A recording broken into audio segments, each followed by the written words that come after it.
ലോക തോൽവിയായ ഒരു മുഖ്യമന്ത്രിയുടെ സംശയകരമായ താല്പര്യങ്ങൾക്ക് കീഴിൽ മണിപ്പൂർ ചരിത്രത്തിലെ ഏറ്റവും ഭയാനകമായ പ്രതിസന്ധിയിലായിരിക്കുന്നു. 16 മാസമായി സമാധാനം എന്തെന്നറിഞ്ഞിട്ടില്ലാത്ത സംസ്ഥാനത്ത് കലാപം രൂക്ഷമായിരിക്കുകയാണ്. പരാജിതനായ മുഖ്യമന്ത്രി എൻ ബീരേൻ സിംഗിന്റെ ഇപ്പോഴത്തെ ആവശ്യം സംയുക്ത സേനയുടെ പൂർണ്ണ നിയന്ത്രണമാണ്. മെയ്തേ പക്ഷപാതിയെന്ന് തുടക്കം മുതലേ ആരോപണ വിധേയനായ അദ്ദേഹത്തിൽ നിന്ന് ഉള്ള അധികാരം കൂടി തിരിച്ചുപിടിക്കുകയാണ് യഥാർത്ഥത്തിൽ മണിപ്പൂരിനെ രക്ഷിക്കാനുള്ള ആദ്യ നടപടി. റഷ്യയിലെയും യുക്രൈനിലെയും യുദ്ധത്തെയും അവിടുത്തെ മനുഷ്യരെയും ഓർത്ത് ഉറക്കമില്ലാത്ത പ്രധാനമന്ത്രി സ്വന്തം പൗരന്മാരുടെ കണ്ണിലേക്കും ഇടയ്ക്കൊന്ന് നോക്കണം. അല്ലെങ്കിൽ മണിപ്പൂർ കത്തുകയല്ല കത്തിക്കുകയാണ് എന്ന സംശയം ബലപ്പെടും. ബീരേൻ സിംഗിനെ മുഖ്യമന്ത്രി സ്ഥാനത്ത് നിന്ന് മാറ്റി ജനങ്ങളുടെ വിശ്വാസം ആർജിക്കുകയാണ് ആദ്യം ചെയ്യേണ്ടത്. കലാപം അവസാനിപ്പിച്ചില്ലെന്ന് മാത്രമല്ല, അതിനായി നടത്താതെ പോയ പരിശ്രമങ്ങളും കേന്ദ്ര സംസ്ഥാന സർക്കാരുകളെ സംശയത്തിന് നിഴലിലാക്കി. കേന്ദ്ര ആഭ്യന്തരമന്ത്രി അമിത്ഷാ ഒരിക്കൽ മണിപ്പൂർ സന്ദർശിച്ചതും ചില യോഗങ്ങൾ വിളിച്ചു ചേർത്തതുമല്ലാതെ ഫലത്തിൽ മറ്റൊന്നുമില്ല. പ്രശ്നപരിഹാരത്തിന് പാർലമെന്റിൽ ഗൗരവവും ആത്മാർത്ഥതയുള്ളതുമായ ചർച്ച നടത്തേണ്ടതുണ്ട്.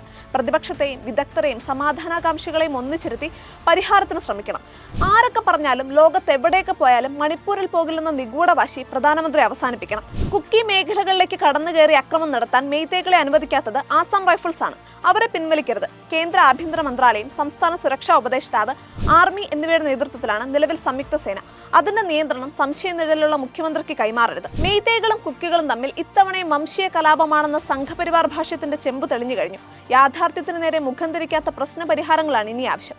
ബീരേൻ സിംഗ് എന്ന മുഖ്യമന്ത്രി മണിപ്പൂരിലെ അധികാരവും വർഗീയ താല്പര്യങ്ങളുമല്ല രാജ്യത്തിന് ആവശ്യം. മണിപ്പൂരും അവിടുത്തെ ജനങ്ങളുമാണ്.